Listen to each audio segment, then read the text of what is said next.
Good afternoon and welcome back to my channel आमी ऋतुपर्णा और आपनारा देखें ट्रैवल थ्रू माई लेंस। आज के 22 तारीख और आमरा एखन चले एसेছি फतेहपुर सिकरीते। तो फार्स्टे देखबो आमरा सिकरी और फतेहपुर, तारपरे देखबो पाशापाशी दुटो। तो आग्रा फोर्टेर भिडियोटा आशा करी आपनारा देखेছেন, যদি না দেখে থাকেন অবশ্যই চ্যানেলে গিয়ে একবার ভিজিট করে আসুন, ভালো লাগবে। তো আজকেই আমরা দুটো ভিডিও শ্যুট করছি, কিন্তু দুটো ভাগে ভেঙে দিলাম। তো চলুন আজকে এখান থেকেই শুরু করছি। সিকরি যাব, পেছনে দেখতে পাচ্ছেন ব্যাটারি চালিত যে সমস্ত গাড়িগুলো রয়েছে, এগুলো করে যেতে হবে ভেতরে 2 কিলোমিটার মতো যেতে হবে হয়তো ফোর্টে।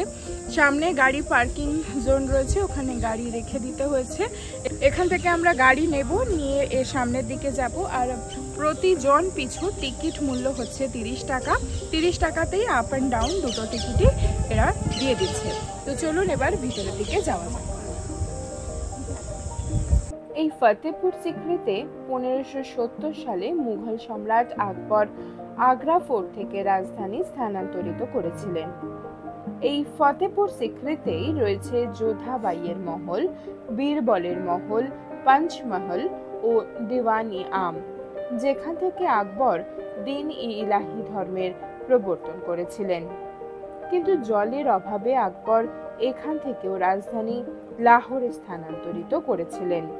আর এখানে একটা দরজা আছে যা বুলন্দ দরওয়াজা বা ডোর অফ ভিক্টরি নামে পরিচিত। 1575 সালে গুজরাট জয়ের পর আকবর তৈরি করেন, যা জামা মসজিদের প্রবেশদ্বার। এর উচ্চতা 54 মিটার। তৈরি করতে সময় লেগেছিল 12 বছর। এটা পৃথিবীর উচ্চতম দরজা, সেটাও দেখাবো আপনাদের। এন্ট্রি ফিস হচ্ছে 50 টাকা। আমরা 3টে টিকিট কেটে নিয়েছি। তো ইন্ডিয়ান ভিজিটারদের জন্য তো 50, সার্ক ভিজিটার্সও 50, আর ফরেনারদের জন্য 610 টাকা হচ্ছে টিকিট মূল্য। আর বয়স্ক যদি কেউ থাকেন তো সামনেই দেখছি হুইল চেয়ার রাখা রয়েছে, তো তার ব্যবস্থাও রয়েছে। হুইল চেয়ার করে আপনারা ঘুরিয়ে দেখাতে পারবেন বাড়ির বয়স্ক লোকেদের যারা হাঁটার অসুবিধা আছে।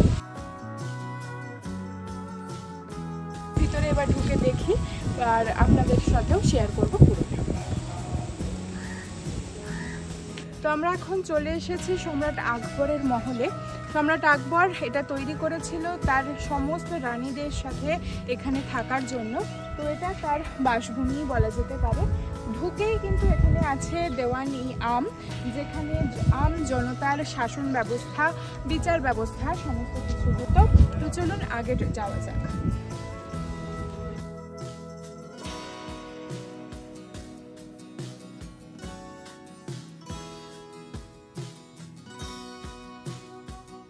আমরা আছি এখন যোধাবাই প্যালেসের সামনে।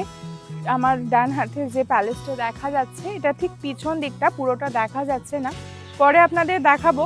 তো আগে আমরা চলুন এই পিছন সাইডে ঘোড়ার আস্তাবলটা আছে, এদিক দিয়ে যদি বেরিয়ে যাই সেটা আর দেখা যাবে না। আগে ঘোড়ার আস্তাবলটা আপনাদের দেখিয়ে আনি।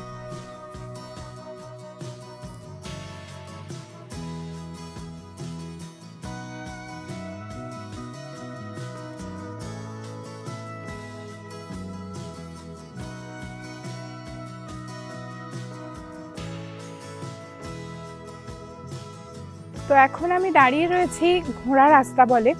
তো দেখতেই পাচ্ছেন কি বিশাল একটা জায়গা। এইখান দিয়ে ঘুরে পুরোটা যদি দেখেন, চারিদিকে শুধু ঘোড়া রাখার জায়গা রয়েছে। আর সম্রাট আকবরের এত বড় সাম্রাজ্যের বিশাল সেনাবাহিনী, কত ঘোড়া হবে তা তো একটা ভাবাই যাচ্ছে। আর ভেবে দেখুন, যদি কল্পনা করা যায় পুরো সারে সারে সব ঘোড়া দাঁড়িয়ে রয়েছে, মানে কীরকম একটা অবিশ্বাস্য ব্যাপার লাগছে না? আর এই সাইডে দেখুন ঘোড়া যেখানে বাঁধা থাকতো, এই যে গোল গোল করা রয়েছে ওগুলোতে ঘোড়া বাঁধা থাকতো। আর ওপরে যে টাক মতো রয়েছে সেগুলোতে কিন্তু ঘোড়াকে খাবার দেওয়া হতো ওই জায়গাগুলোতে।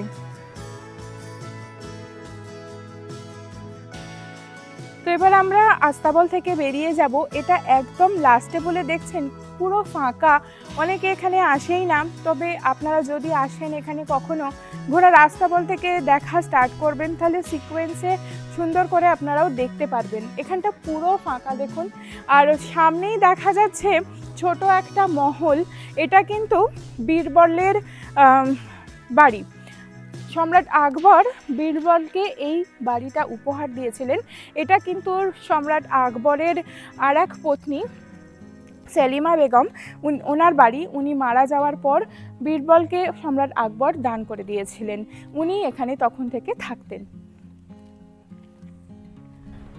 বীরবলের এই মহলটি টিপিক্যালি মুঘল স্থাপত্যে নির্মিত। ফতেপুর সিক্রি ফোর্টের যোধাবাই প্যালেসের উত্তর পশ্চিম দিকে অবস্থিত এই মহলটি। এটি নির্মাণ করা হয়েছিল 1571 সালে এবং মনে করা হয় এই মহলটি সম্রাট আকবরের হারেমের একটি অংশ ছিল, যেখানে রুকায়া বেগম এবং সেলিমা বেগম থাকতেন। এই বাড়িটি দ্বিতল বিশিষ্ট। এর নিচের তলায় 4টি এবং উপরের তলায় 2টি ঘর আছে। ঘরগুলি প্রত্যেকটির সাথে ইন্টারকানেক্টেড আর দরজা ছিল না। উপর তলার ছাদ ছিল পিরামিডাকার, আর এই রকম কনস্ট্রাকশন করার কারণ ঘরের ভিতর ঠান্ডা রাখার জন্য। তো বীরবলের বাড়ি তো ঘুরে দেখা হলো। এবার আমার বাঁ হাতেই দেখুন যোধাবাইয়ের মহল। তো চলুন এবার যোধাবাইয়ের মহলটা ঘুরে দেখি আমরা। তো আমি এখন দাঁড়িয়ে রয়েছি যোধাবাই প্যালেসের সামনে। পিছনে দেখতেই পাচ্ছেন যোধাবাই প্যালেস। আর সামনে দেখুন 2টো জানালা করা রয়েছে, যেখানে আকবর এবং যোধাবাই দুজনেই দাঁড়াতো এখানে জনসাধারণকে দর্শন দেবার জন্য। তো চলুন এবার আমরা ভিতরে ঢুকি, পুরোটা ঘুরে দেখি।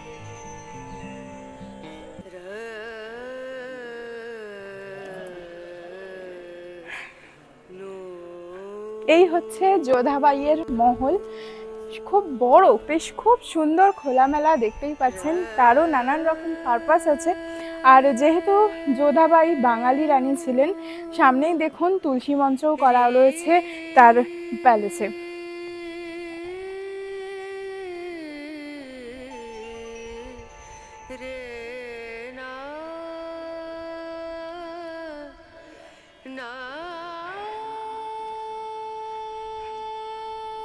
তবে এখন আর তুলসী গাছ নেই। তুলসী গাছের পরিবর্তে সেই তুলসী মঞ্চতেই অন্য একটা গাছ বসানো হয়েছে।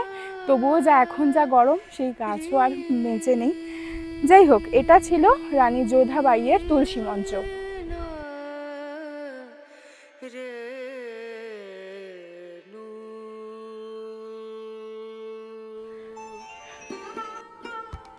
তো আমি এখন আছি যোধাবাইয়ের ঠাকুর ঘরে। আর যোধাবাই যেহেতু হিন্দু রানী ছিলেন, তো তার জন্য আলাদা ঠাকুর ঘরও করা হয়েছিল এখানে। আর এই যে বেদি দেখছেন, এই বেদির ওপরেই কিন্তু কৃষ্ণ মূর্তি তিনি পুজো করতেন। তিনি কৃষ্ণের উপাসক ছিলেন। আর মূর্তিটা ছিল কৃষ্ণের একদম সোনার, সেসব তো এখন কিছুই নেই। আর যাই হোক, তিনি যে হিন্দু রানী ছিলেন, তার স্থাপত্যের মধ্যেই তার প্রতিফলন এখনও ফুটে আছে, যা দেখে বোঝা যায় যে হ্যাঁ, এখানে হিন্দু স্থাপত্যের কিছু রয়েছে, হিন্দু দেবতা পূজিত হতেন এখানে।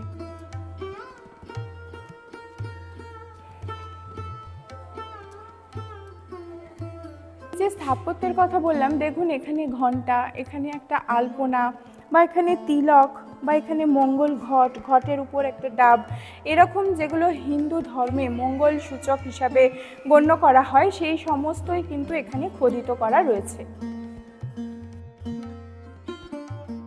এই যে সুবিশাল উঠোনে আমরা দাঁড়িয়ে রয়েছি যোধাবাই প্যালেসের সামনে, দেখুন আমার ডান হাতে একটা মহল রয়েছে আর আমার বাঁ হাতে একটা মহল রয়েছে। এর কিন্তু 2টো পারপাস আছে। আমার বাঁ হাতে যেটা রয়েছে, এটা গ্রীষ্মকালে থাকতো রানী, আর ডান দিকেরটাই থাকতো শীতকালে, কেন কি এখানে ভেন্টিলেশনের একটা ব্যাপার আছে। তো আসুন এইখানে দেখি যে ভেন্টিলেশন কীরকম কী ছিল গরমকালে, যে কেনই বা যোধাবাই এখানে গরমকালে থাকতেন। এদিককার মহলে দেখুন ভেন্টিলেশনের একটা ব্যবস্থা রয়েছে, হাওয়া যাতায়াত করতে পারতো, তার ফলে একটা মিষ্টি হাওয়া তো এখানে বইছেই। তো গরমকালে এখানে রানী বাস করতেন, তাই জন্য এই দিকের প্যালেসটা গরমকালে থাকতো। আর ওই দিকে কিন্তু কোনো ভেন্টিলেশন নেই। আমি এখান থেকে দাঁড়িয়ে কোনো আলো মানে যাতায়াত করছে না, কোনো ভেন্টিলেশন ব্যবস্থা নেই। শীতকালে গরম থাকার জন্য রুমটা এরকমভাবেই তৈরি করা, ওই জন্য শীতকালে ওইদিকে থাকতো। তো আসুন যোধাবাইয়ের গ্রীষ্মকালীন বেডরুমটা আমরা একবার ঘুরে দেখি। আর ঘরেও দেখুন একটা দোতলা এরকম সুন্দর রাজকীয় ব্যাপার স্যাপার রয়েছে। এখানে এরকম কুলঙ্গি রয়েছে, কুলঙ্গিতে আলো বা তাদের প্রয়োজনীয় জিনিসপত্র রাখা হতো।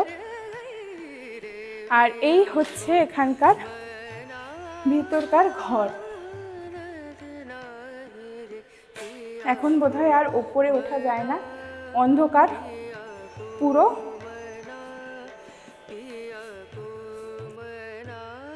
তো যোধাবাই মহল তো পুরো ঘুরে দেখা হলো, এবার এখান থেকে বেরিয়ে যাব। যোধাবাই যেহেতু হিন্দু রানী ছিলেন, তার জন্য কিন্তু রান্নাঘরও বাইরে আলাদা করে করা হয়েছিল, আর আলাদা তিনি রান্না করে খেতেন। তো চলুন বাইরে তার রান্নাঘরটা দেখি। তো এবার আপনাদের দেখাই, চলুন। সামনেই দেখা যাচ্ছে যোধাবাইয়ের রান্নাঘর, তো সেই রান্নাঘরটা একবার দেখি। ওখানে তো ঘুরে দেখানোর কিছু নেই, সামনে দেখতেই পাচ্ছেন দরজা বন্ধ আছে। চলুন।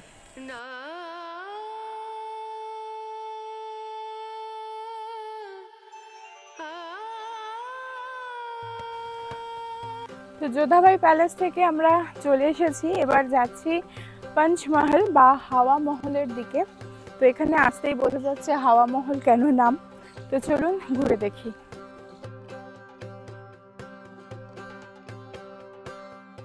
এখন দাঁড়িয়ে রয়েছে আকবরের হাওয়া মহলের সামনে। হাওয়া মহলে এখানে দেখুন পুরো স্তম্ভের উপর দাঁড়িয়ে রয়েছে এই মহলটা, কোনো রকম কোনো দেওয়াল নেই। আর এই 5 তলা বিশিষ্ট বিল্ডিংটা 176টা টোটাল স্তম্ভ রয়েছে। নিচের তলায় রয়েছে 84টা স্তম্ভ, ওপরে রয়েছে 56, 20, 12, ওপরে 4, একদম ওপরের তলায় রয়েছে 4টে স্তম্ভ। গ্রীষ্মকালীন সময়ে সম্রাট আকবর এখানে তিনি রাত্রি যাপন করতেন পূর্ণিমার চাঁদনি আলোতে। তো এত হাওয়া এখানে, সত্যি এই হাওয়া মহল নামটা একদম সার্থক।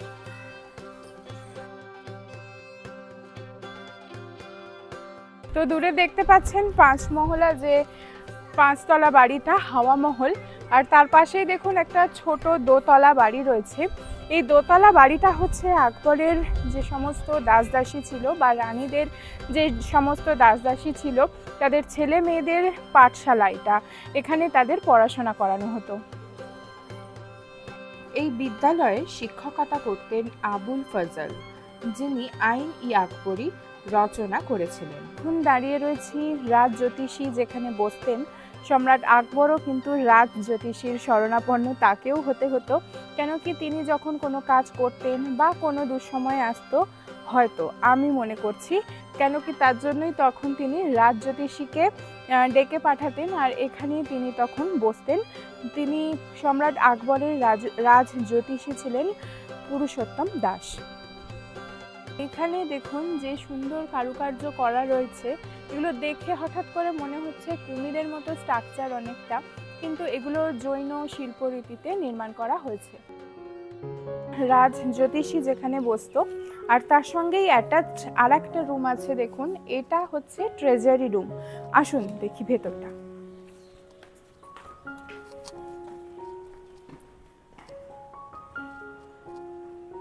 এখানে তারা তাদের রানীরা ধন সম্পদ লুকিয়ে রাখতো। বেসিক্যালি এটা সোনা রূপার ঘর, এখানে রাখা হতো ট্রেজারি রুম হিসাবে। আর এখানে দেখুন এগুলো লুকিয়ে রাখার জন্য প্রত্যেকটা এই কুলুঙ্গি যেগুলো রয়েছে এখানে এরকম গর্ত করা থাকতো, এর মধ্যে কিন্তু সোনা রূপা তারা জমিয়ে রাখতো। এখন ট্রেজারি রুমের সামনেই দাঁড়িয়ে রয়েছি, আর বাঁ হাতে যে মহলটা দেখতে পাচ্ছেন এটা হচ্ছে দেওয়ানি খাস। সম্রাট আকবর তার রাজসভার যে 9 জন মন্ত্রী ছিলেন তাদেরকে নিয়ে এখানে তার গুপ্ত আলোচনা সারতেন। আর এখান থেকেই কিন্তু সম্রাট আকবর যে দিন-ই-ইলাহি ধর্মের প্রবর্তন করেছিলেন তার সূত্রপাত এখান থেকেই। তো আসুন ভিতরে যাই, ভিতরে গিয়ে দেখি। এই খাস মহলের মধ্যে যে পিলারটা দেখছেন এটি হলো সর্বধর্মের প্রতীক। এই মহলের উপরের অংশের চারিদিকে রাজসভার 9 জন মন্ত্রী বসতেন আর মাঝখানে বসতেন সম্রাট আকবর। এখান থেকেই সম্রাট আকবর দ্বীন-ই-ইলাহি ধর্মের প্রবর্তন করেন।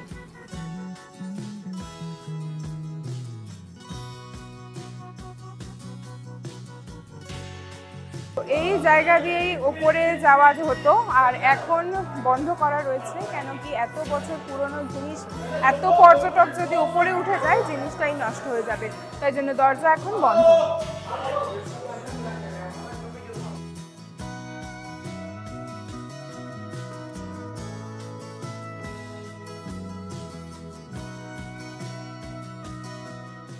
হচ্ছে আকবরের টার্কিজ যে বেগম ছিলেন তার ঘর হচ্ছে এটা।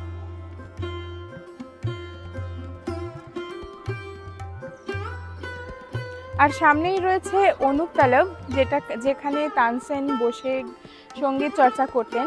তানসেন এখানেই কিন্তু দীপক রাগ বাজিয়ে নেভানো প্রদীপকে জ্বালিয়ে তুলেছিলেন, আর তারই প্রতিদ্বন্দ্বী হিসাবে বাইজু বাইরা মেঘমল্লার সুরে তিনি আকাশ থেকে বৃষ্টি নিয়ে চলে এসেছিলেন।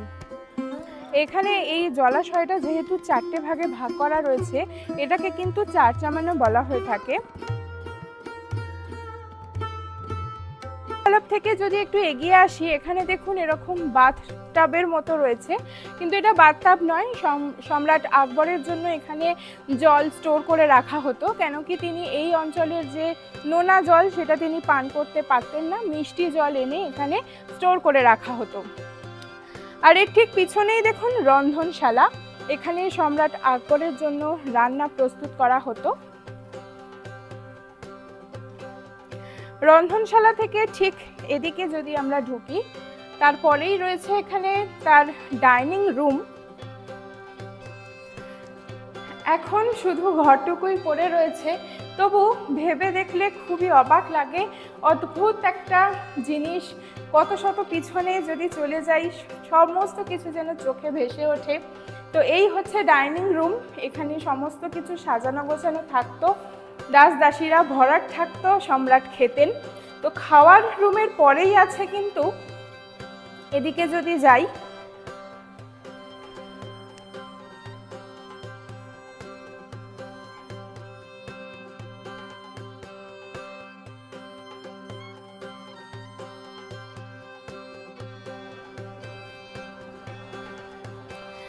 এই দেখুন এটা হচ্ছে সম্রাটের বেডরুম।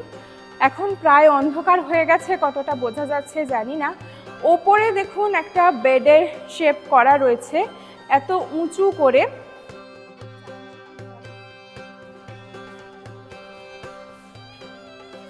আর এখানে সাইড দিয়ে কিন্তু তখন কাঠের সিঁড়ি রাখা থাকতো, যেটা দিয়ে সম্রাট উঠে ওপরে বিছানায় শুতেন।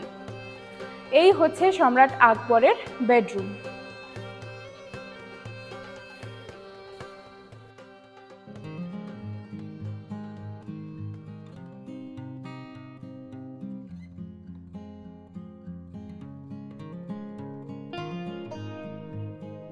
সম্রাট আকবরের বেডরুম তো দেখালাম, তার সঙ্গেই কন্টিনিউয়েশনে দেখুন দ্বিতীয় তলা রয়েছে, ওপরে তৃতীয় তলা রয়েছে।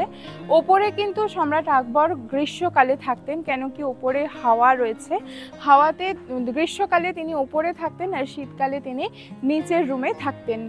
সব কিছুতেই একটা বিলাসবহুলতার ব্যাপার রয়েছে, খুব একটা শৌখিন জীবনযাপন করতো, এর থেকেই দেখে বোঝা যাচ্ছে।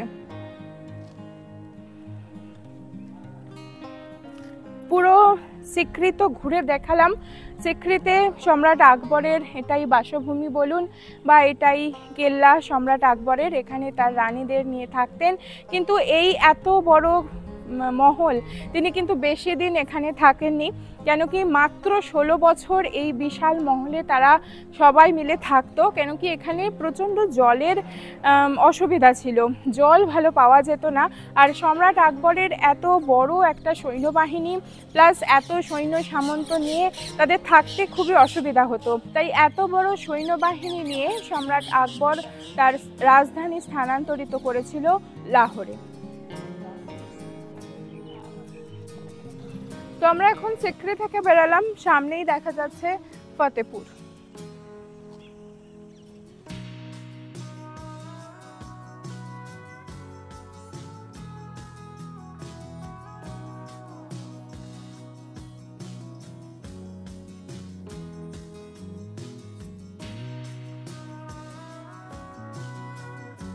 এখন চলে এসেছি বুলন্দ দরওয়াজাতে, যেটা বিশ্বের সবথেকে বড় দরওয়াজা। তো বুলন্দ মানে বড়, আর দরজা তো দরজাই হয়। তো পৃথিবীর এত বড় দরজা আর কোথাও নেই, সত্যি বিশাল বড়, দেখেও খুব সুন্দর লাগছে। আর এখানে দেখুন দরওয়াজার পিছনেই একটা কাঠের দরজা রয়েছে। এই কাঠের দরজাতে কিন্তু অজস্র যে ঘোড়ার নালগুলো হয় না, সেগুলো লাগানো রয়েছে।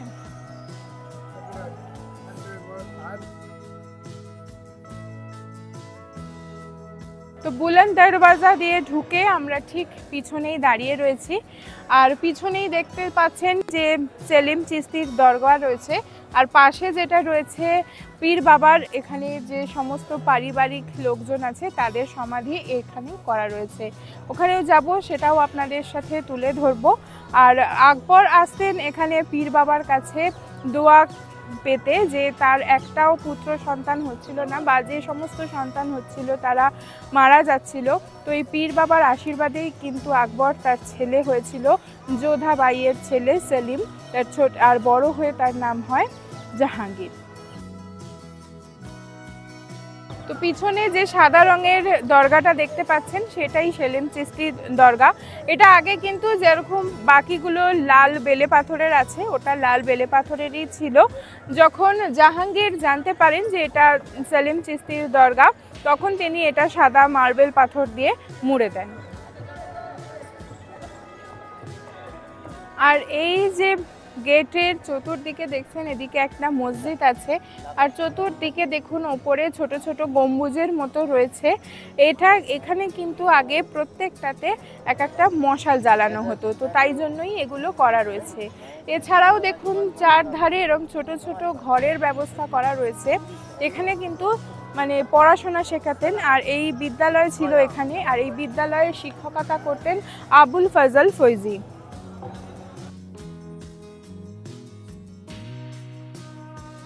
তো আমরা ফতেপুর থেকে বেরিয়ে এসেছি, সামনেই এখানে গাড়ি দাঁড়িয়ে রয়েছে। গাড়িতে উঠে আমরা চলে যাব পার্কিং স্লটে, আমাদের গাড়ি অপেক্ষা করছে ওখানে।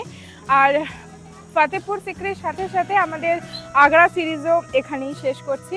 আর টিপ টিপ করে বৃষ্টি পড়ছে অনেক দিন পরে, তো শেষ ভালো যার সব ভালো। আশা করি আপনাদের ভিডিওটা ভালো লাগবে।